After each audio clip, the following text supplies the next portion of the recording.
ধরেন ওর বউ একটা পুরুষের সাথে শুইল, ও 3 দিন পরে বাড়ি আসলো, ও ওর বউর সাথে শুইল, ওর কি বুঝার ক্ষমতা আছে ওর বউ আরেকজনের সাথে ছিল? আরে জোরে জবাব দেন ভাই।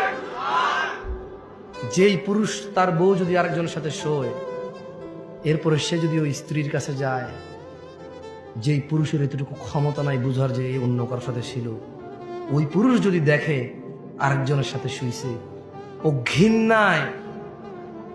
ঘৃণায় লজ্জায় রাগে ক্ষোভে দুঃখে ওকে পুরো পৃথিবীর বিনিময় দিলেও বলবো যে বউ আমি রাখবো না ভাই। যার ভিতরে ন্যূনতম লজ্জাবোধ আছে, গয়রাত আছে, গয়রাত মানে বুঝেন আত্মমর্যাদা, কি মর্যাদা, সে রাখবে না। তো বলবো যে ভাই এত কিছু জানি না, আমি জুলুমের শিকার হয়ে গেছি, ওর মোহর কত 20 লাখ, এ ভাই একটা কিডনি খুল লইয়া যায়, এটা সরা, দেখলে আমার মেজাজ গরম হয়।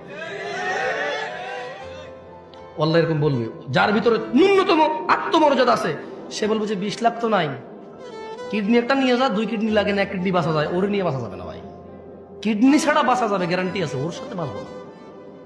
ও আমাকে ধোকা দিছে, ও আমার বংশ মর্যাদা নষ্ট করছে, ও আমার বংশ নষ্ট করে দিছে। এখন যে বাচ্চাটা আছে এটা কি আমার না আমার, আমি সেই সন্দেহে আছি। ও আমার আগামী প্রজন্ম ধ্বংস করে দিছে, আমার আগামী প্রজন্মের যে বাতি আমার, সে বাতি আমার কিনা আমি জানি না, আমি এতটা দুঃখে আছি। এবং যে নিষ্পাপ সন্তানটা আছে ওর ঘর থেকে হয়েছে, ওকে বিদায় করে দেওয়ার পর ওই বাচ্চাটাকে দেখলে আমার ওর কথা মনে পড়বে, আর আমি সন্দেহে থাকবো এটা কি আমার বাচ্চা না অন্য কারো। ওকে সরাও, কিডনি নিয়ে যাও, ওকে সরাও, 1 কিডনি দিয়ে বাঁচা যায়।